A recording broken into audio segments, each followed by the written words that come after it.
প্রতিদিন নতুন নতুন ভালোবাসার গল্প পেতে, শুনতে এবং দেখতে চ্যানেলটি সাবস্ক্রাইব করে পাশে থাকা বেল আইকনটি ক্লিক করে রাখুন। ধন্যবাদ। মন্ত্রীর বাড়িতে এসে চুরি করতে একটুও বুক কাঁপলো না তোমার? মেয়ে, তোমার সাহস দেখে আমি অবাক হয়ে গেছি। কিভাবে পারলে? বাসা ভর্তি মেহমান, এত এত সিকিউরিটি থাকার সত্ত্বেও চুরির মতো এত নিচু একটা কাজ করতে? আমাদেরকে বলতে পারতে তোমার কত টাকা প্রয়োজন। এমনিতেই মন্ত্রী মশাই অনেক দয়ালু, সাধারণ জনগণের জন্য তার সর্বত্র বিলিয়ে দিত, কুণ্ঠিত বোধ করেন না তিনি। তোমার যা প্রয়োজন আমাদের বললেই হতো, তোমার প্রয়োজন অনুযায়ী সবটা পেয়ে যেতে। কিন্তু তুমি সেটা না করে চুরির পথ বেছে নিলে। By the way, who are you? তোমাকে তো আমরা কেউ ইনভাইট করিনি। তাহলে তুমি বিনা ইনভিটেশনে মন্ত্রীর মেয়ের জন্মদিনের পার্টিতে কি করছো? নাকি এইখানে আসার মূল উদ্দেশ্য চুরি করা? চুরি করার জন্যই মাস্টার প্ল্যান সাজিয়ে মন্ত্রীর বাড়িতে ঢুকেছো, তাই না? Answer me, damn it. ভদ্রমহিলার ধমকে কেঁপে উঠল শিখা, কিন্তু কোনো উত্তর দিল না। শিখার থেকে কোনো রেসপন্স না পেয়ে ভদ্রমহিলা আবারও বলল, ড্রেস আপ দেখে তো ভালো ফ্যামিলিরে মনে হচ্ছে। তোমার পরিবার কি তোমাকে চুরি করা শিক্ষা দিয়ে বড় করেছে? কি হলো, কথা বলছো না কেন? নাকি কথা বলতে পারো না? বোবা তুমি?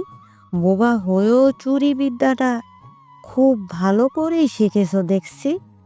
বাসা ভর্তি মেহমানদের সামনে চুরির অপবাদে অপমানিত হয়ে শিখার এই মুহূর্তে মনে হচ্ছে নিজেকে শেষ করে দিতে।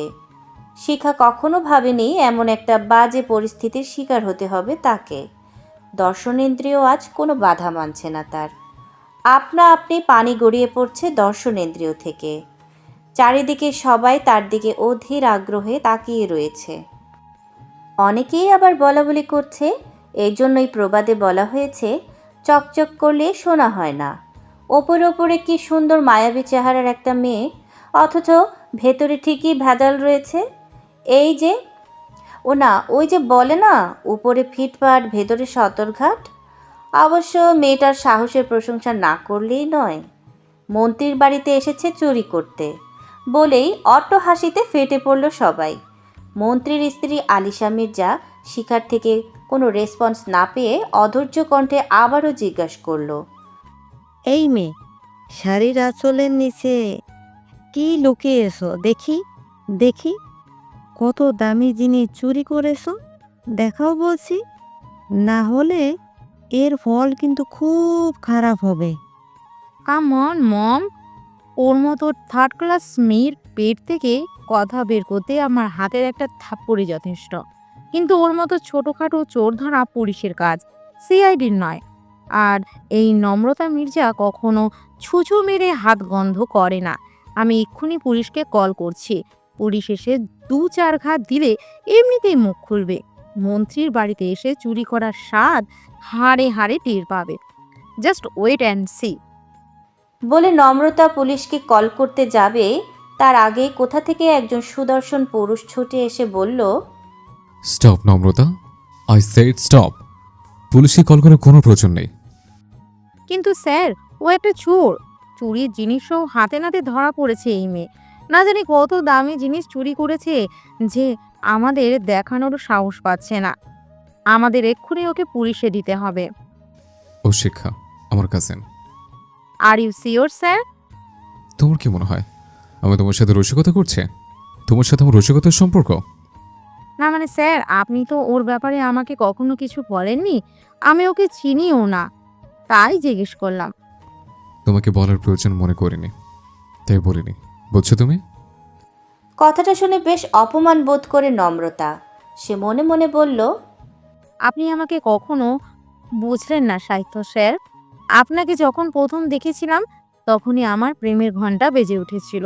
আপনার জ্ঞান, বুদ্ধি, বিচক্ষণতা আমাকে মুগ্ধ করেছিল। আপনার চোখে আমার সর্বনাশ দেখতে পেয়েছিলাম। আপনি সব সময় আমার মনের উঠোন জুড়ে বিরাজ করেন। বড্ড ভালোবাসি আপনাকে। আপনার কথা ভেবে আমি সুস্থ থাকতে পারি না। আমি খেতে পারি না, ঘুমোতে পারি না। বড্ড আপনিহীনতায় ভুগছি আমি। একজন মন্ত্রীর মেয়েও শুধুমাত্র আপনার জন্য নিজের জীবনের ঝুঁকি নিয়ে সিআইডিতে জয়েন হয়েছি, যাতে আপনার আশেপাশে থাকতে পারি। আপনাকে দু চোখ ভরে দেখে আমার চোখের তৃষ্ণা মেটাতে পারি। কিন্তু আপনি আমার কদর বুঝছেন না সাহিত্য স্যার। ইনফ্যাক্ট কখনো আমাকে বোঝার চেষ্টাই করেননি। That's not matter sir. আমিও হাল ছেড়ে দিব না। এই নম্রতা মির্জা যা চায় তাই পায়। আর আপনি তো একটা জলজ্যান্ত মানুষ। আপনাকে পাওয়ার জন্য আমি সব করতে পারবো। All everything. এই জন্যই হয়তো বলা হয়েছে everything is fair in love and war. এদিকে কাজিন কথাটা শুনে মুহূর্তের মধ্যেই আরেক দফা কানাঘোষা শুরু হয়ে গেল। সাহিত্য শিকদার শহরের সবার কাছে নামকরা একজন সিআইডি অফিসার নামে পরিচিত, আর একজন সিআইডি অফিসারের কাজিন কিনা একজন চোর। সবার মধ্যে আগ্রহ সৃষ্টি হয় মেয়েটা ঠিক কী চুরি করেছে দেখার জন্য। সবার আগ্রহ দমাতে সাহিত্য এসে শিখাকে বলল, আমার মা যেমন কিছু রাখলে না শিক্ষা। আমি বাবা মাকে বারবার বলেছিলাম তোকে যেন এই পার্টিতে না নিয়ে আসে, কিন্তু তারা আমার কথা শোনেনি। ঠিকই আপদ নিয়ে এসে আমার গলায় ঝুলিয়ে দিয়েছে। বাবা মা তোকে দেখে রাখার দায়িত্ব আমার উপর দিয়ে গেছিল। আমার ইমার্জেন্সি একটা কল আসে, কিছু সময়ের জন্য আমি বাইরে গিয়েছিলাম, আর এরই মধ্যে চুরির মতো একটা জঘন্য কাজ করতে পারলি তুই? কিভাবে পারলি এমনটা? এতগুলো মানুষের সামনে? ছি ছি ছি, লজ্জা আমার মাথা কাটা যাচ্ছে। একবারও আমার তোর বড়পুর মান সম্মানের কথা ভেবে দেখলি না? দেখি কি চুরি করেছিস? কিছু না। আমি স্পষ্ট দেখতে পাচ্ছি তোর শাড়ির আঁচলের নিচে কিছু লুকিয়ে রাখা। কি লুকিয়ে রেখেছিস দেখে বলছি, নাহলে আমার থেকে খারাপ কেউ হবে না। অনেক জোরাজুরি করার পর শিখা শাড়ির আঁচলের নিচ থেকে চুরির জিনিসটা বের করলো, যা দেখে উপস্থিত সবাই অবাকের চূড়ান্ত পর্যায়ে চলে গেল। শিখার হাতে চুরির জিনিসটা দেখে স্বয়ং মন্ত্রী মহোদয় এগিয়ে এসে বলল, আরে এটা তো সিআইডি ডিপার্টমেন্টের নামকরা এসিপি রায়হান মীরের ছবি, যে কিনা আজ থেকে 10 বছর আগে তার স্ত্রী রায়হা মীর আর মেয়ে উষ্ণতা মীরের সাথে সপরিবারের নিখোঁজ হয়েছিল। এত বড় একজন এসিপি নিখোঁজ হয়েছিল, অথচ আজ পর্যন্ত তার কোনো হদিশ মেলেনি। জানি না আদৌ সে বা তার পরিবারের কেউ জীবিত আছে কিনা। মুহূর্তের মধ্যে সাহিত্যের কপালে চিন্তার স্পষ্ট ছাপ ফুটে ওঠে। সাহিত্য ভাবতে থাকে, শিক্ষাকে ছোটবেলা থেকে দেখছে, ওর মধ্যে চোরা স্বভাবের কোনো লক্ষণ প্রকাশ পায়নি। আমিও ভাবতে পারিনি ও এমন জঘন্য একটা কাজ করতে পারে। তাছাড়া মন্ত্রীর বাড়িতে এত দামি দামি জিনিসপত্র, ধন দৌলত, টাকা পয়সা থাকতে ও কেন একজন এসিবির ছবি চুরি করলো, যে কিনা আজ থেকে 10 বছর আগে নিখোঁজ হয়েছে। But I know very well, লাভে লোহা বয়, বিনা লাভে তুলা বয় না। এই ছবি চুরির পেছনে নিশ্চয়ই কোনো না কোনো কারণ আছে, কিন্তু কি এমন কারণ থাকতে পারে এই ছবি চুরি করার পেছনে? একটা চোরের সাথে একই টেবিলে বসে আমি খেতে পারবো না পাপা। ঠিক এই জন্যই আমি হোস্টেলে থেকে বাড়ি আসতে চাই না। এখানে এসে সব সময় একটা বাইরের মেয়ের জন্য তোমাদের আদিক্ষেতা দেখতে আমার জাস্ট বিরক্ত লাগে। তুমি কাকে বাইরের মেয়ে বলছো আবিত্রী? তুমি খুব ভালো করে জানো মনি এই বাড়ির কে, আর এটাও জানো এই বাড়িতে এমনকি আমার প্রপার্টিতে তোমাদের যেমন অধিকার রয়েছে ঠিক তেমনই মনিরও অধিকার রয়েছে। তাই মনিকে বাইরের মেয়ে বলার আগে অন্তত একবার ভেবে নিও। এই না হলে তুমি আমার পাপা? জানো পাপা, মাঝে মাঝে আমি নিজেকে নিজেই প্রশ্ন করি, আদৌ কি আমি তোমার মেয়ে নাকি এই বাইরের মেয়েটা? তুমি আমার জন্মদাতা পিতা হয়েও আমাকে আমার নাম ধরে ডাকো, অথচ ওই মেয়েটাকে আজ পর্যন্ত তার নাম ধরে ডাকোনি, তাকে ভালোবেসে মনি বলে ডাকো। কিন্তু কেন পাপা, কেন বলবে?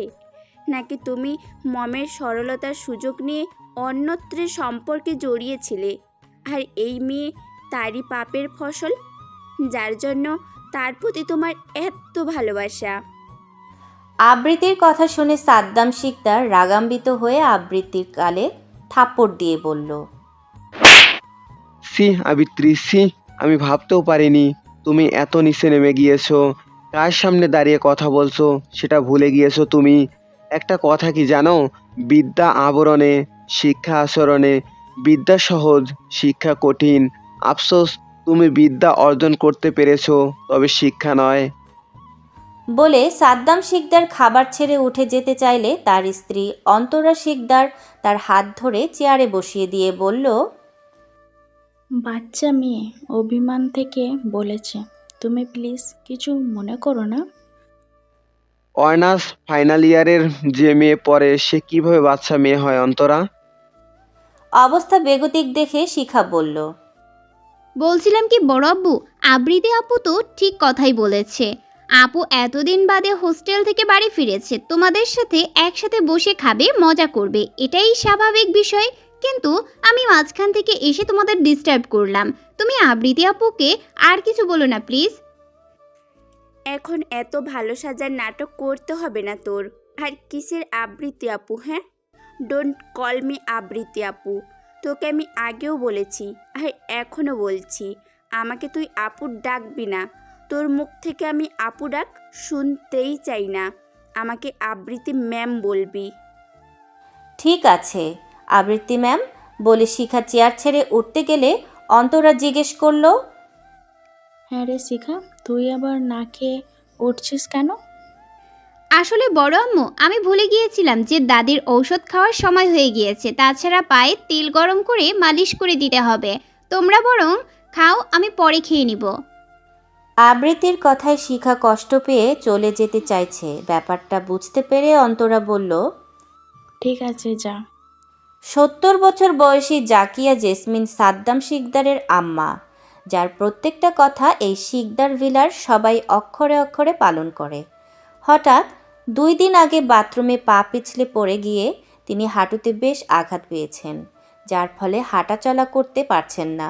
এজন্য তার খাবার, ঔষধ, গোসল যাবতীয় কাজ শিখাকে করতে হচ্ছে। শিখা এসে দেখে তিনি সবেমাত্র খাবার শেষ করেছেন। শিখাকে দেখে তিনি বললেন, কি লো সতীন, মুখ ভার কে, কি হইছে?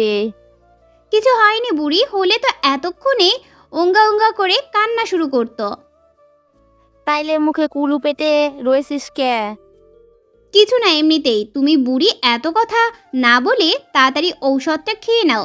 পায়ের ব্যথা কি কমেছে? আর কি তেল মালিশ দিতে হবে?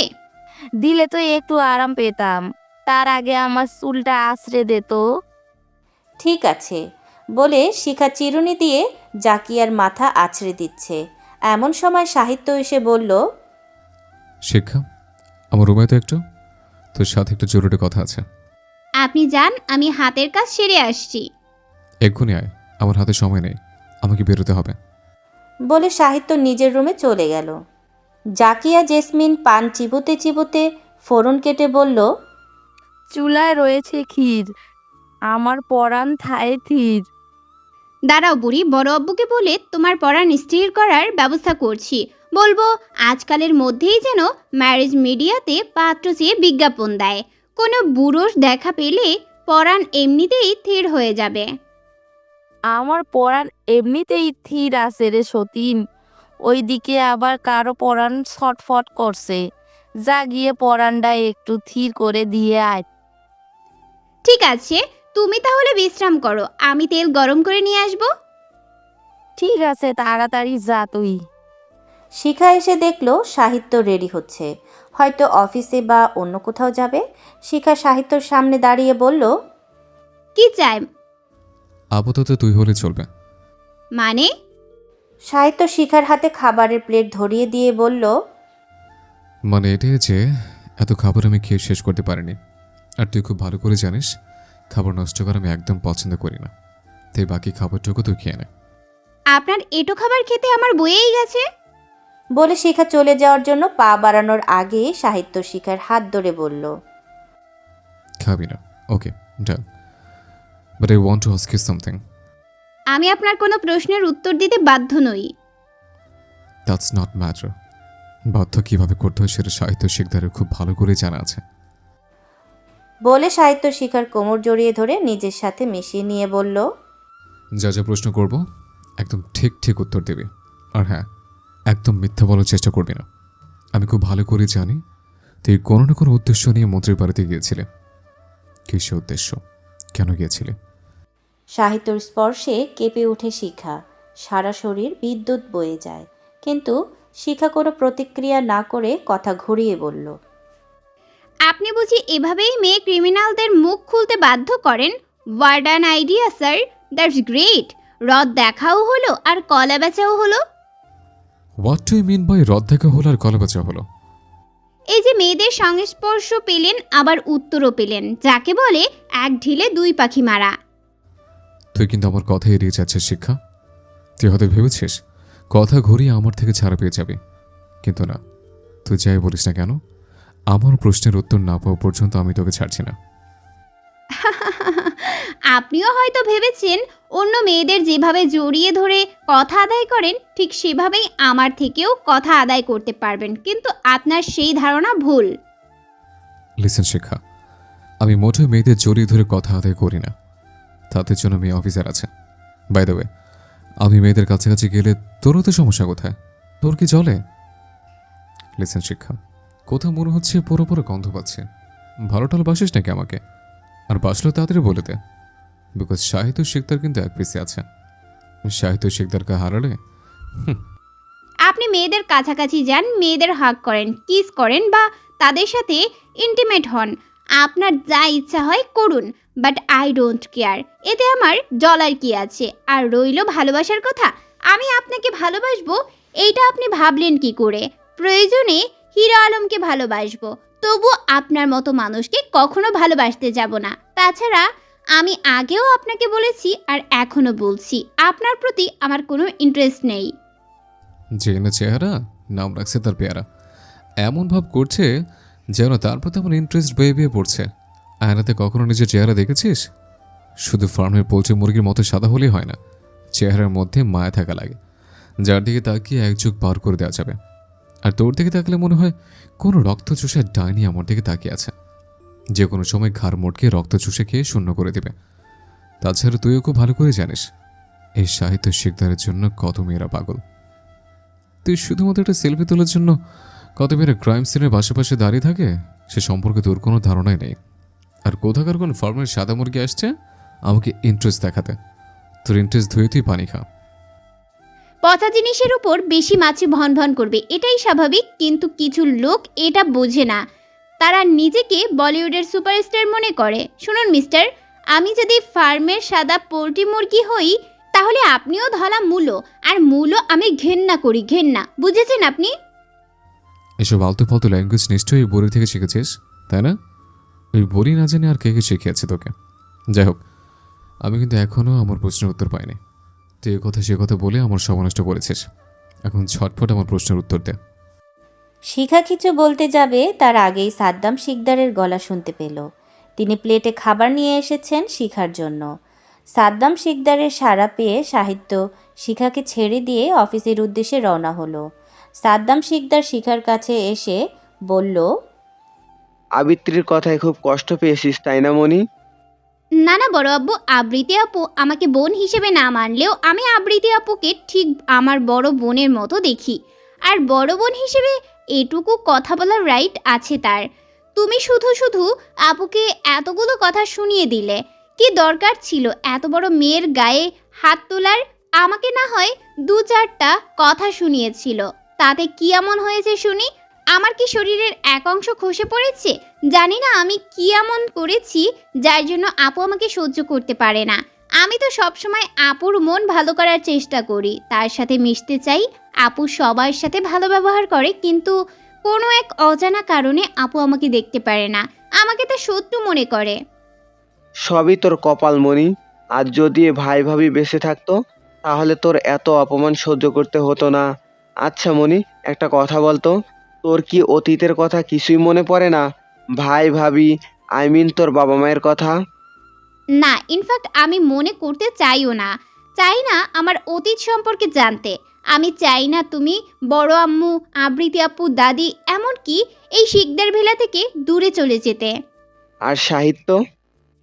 সাহিত্যর কথা শুনে শিখা লজ্জা পেয়ে বলল, থুর, তুমিও না বড় আব্বু। এত লজ্জা পেতে হবে না। খাচ্ছিস না কেন? তাড়াতাড়ি খাবার শেষ কর। এদিকে আয়, আমি তোকে নিজের হাতে খাইয়ে দেই। খাবার গলা দিয়ে নামছে না বড় আব্বু। জানো তো আগামীকাল আমার এইচএসসি পরীক্ষার রেজাল্ট দিবে। খুব টেনশন হচ্ছে, কি যে হবে আমি যদি তোমার স্বপ্ন পূরণ করতে না পারি। তোর প্রতি বিশ্বাস আছে আমার। আমি জানি আমার মনি ঠিক ভালো রেজাল্ট করবে, ঠিকই আমার মুখ উজ্জ্বল করবে। আর ভালো রেজাল্ট করলে আমার পক্ষ থেকে তুই পেয়ে যাবি সারপ্রাইজ গিফট, যা তুই কল্পনাও করতে পারবি না। ও বড় আব্বু, বলো না কি সারপ্রাইজ? বোকা মেয়ে, কি সারপ্রাইজ দিব সেটা বলে দিলে কি আর সারপ্রাইজ থাকে? যখন দিব তখন দেখে নিস। এখন তাড়াতাড়ি খাবার শেষ কর, আমার অফিসে দেরি হয়ে যাচ্ছে। আমি অফিসে গেলাম। আর হ্যাঁ, আম্মার খেয়াল রাখিস। ঠিক আছে, সাবধানে যেও। Love you. Love you too বলে সাদ্দাম শিকদার রুম থেকে বেরিয়ে গেলেন। শিখা খাবার শেষ করে নিজের রুমে এসে বিছানার তলা থেকে একটা বাটন ফোন বের করে চুপি চুপি কোথাও ফোন দিল। অপর পাশের ব্যক্তি ফোন রিসিভ করে বলল, কি অবস্থা? শিক্ষা সব ঠিকঠাক আছে তো? শিখা বলল, হ্যাঁ, সব কিছু আমাদের প্ল্যান মাফিক হয়েছে। কেউ সন্দেহ করেনি তো?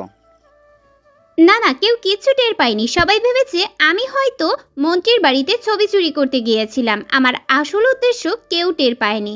আরে ওই এসিপি রায়হান মেয়ের না জানি কি নাম, যাকে আমি চিনিও না, কখনো দেখিনি, যার সম্পর্কে কিছু জানি না, তার ছবি কেন চুরি করতে যাব বলো তো?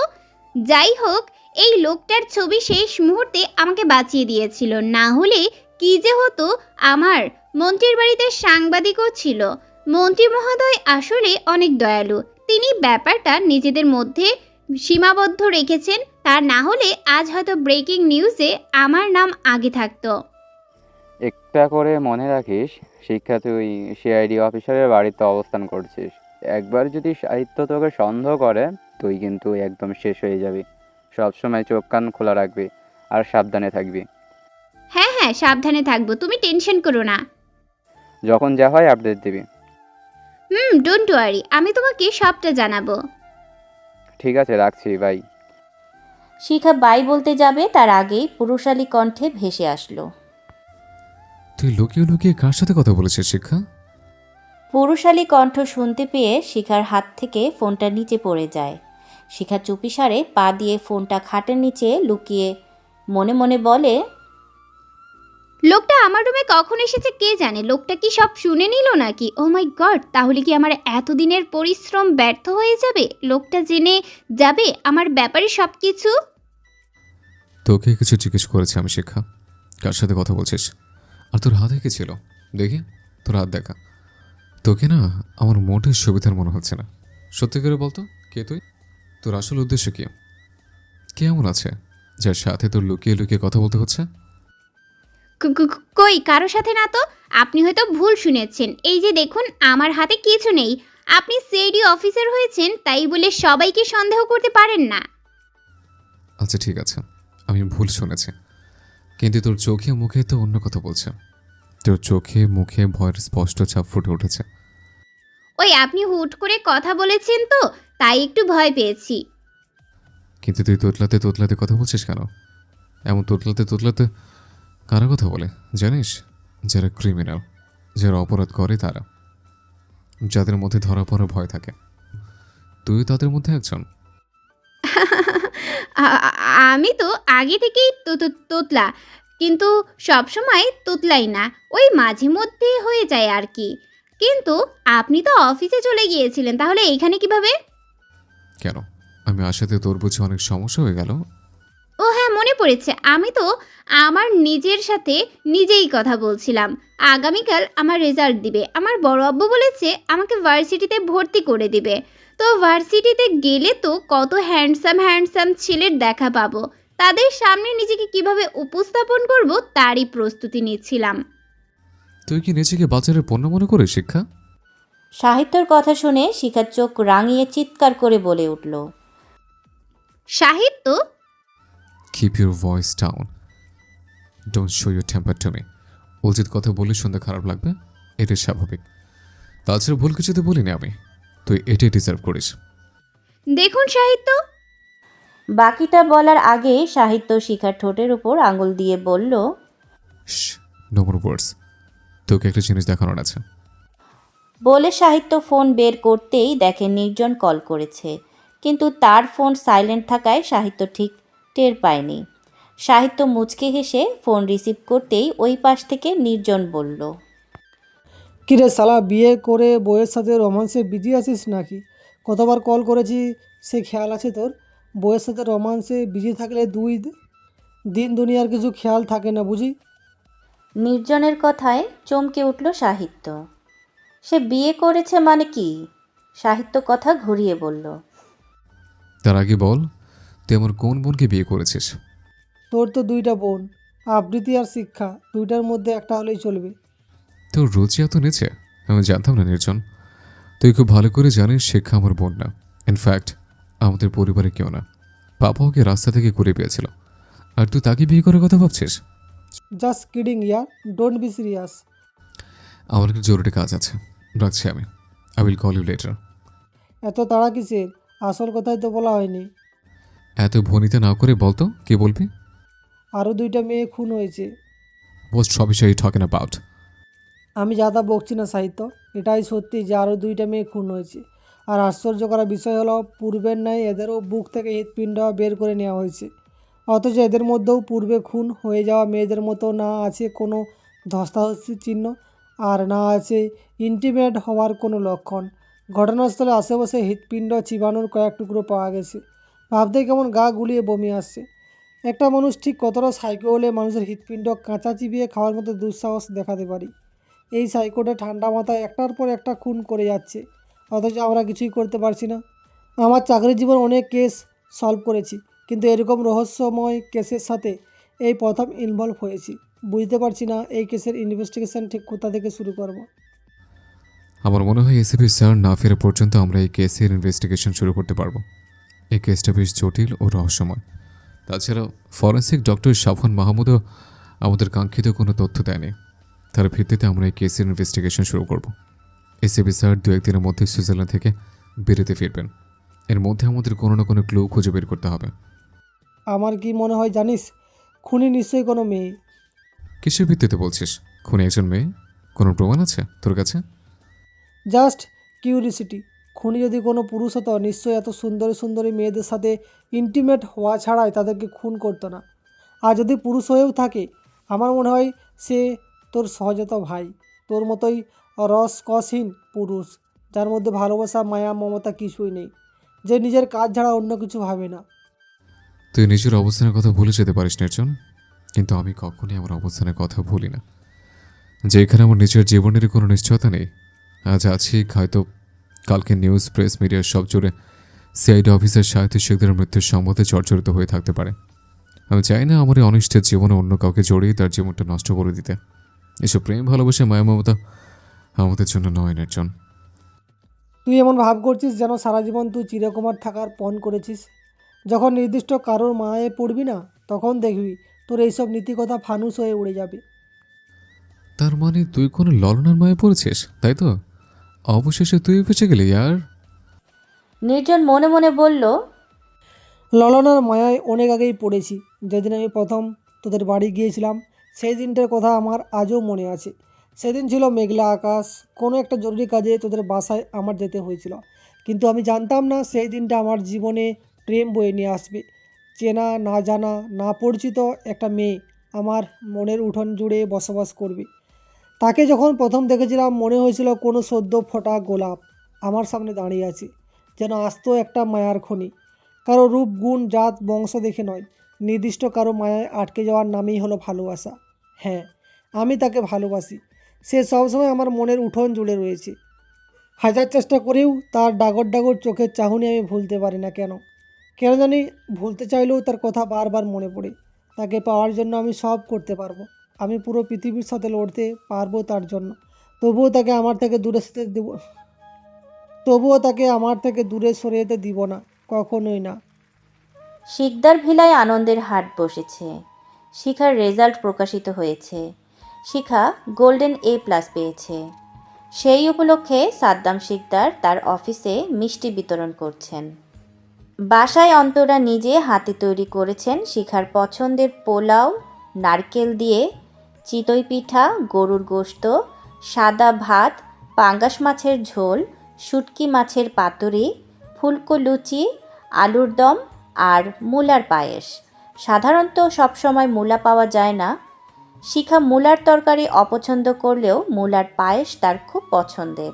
এজন্য অন্তরা মূলার সিজনে কিছু মূলা কুচি কুচি করে কেটে সিদ্ধ করে ডিপে রেখে দিয়েছিল। আর আজ স্পেশাল দিনে শিখার জন্য তিনি স্পেশাল রান্না করেছেন। মোটামুটি একটা উৎসবমুখর পরিবেশ সৃষ্টি হয়েছে শিকদার ভিলায়। অন্তরা সবে রান্নার পর্ব শেষ করে কিচেন থেকে বেরিয়েছে। এমন সময় কলিং বেল বেজে উঠল। অন্তরা দরজা খুলে দেখে তার স্বামী সাদ্দাম শিকদার এসেছেন। হাতে একটা গিফট বক্স রয়েছে। তিনি অন্তরাকে জিজ্ঞেস করল,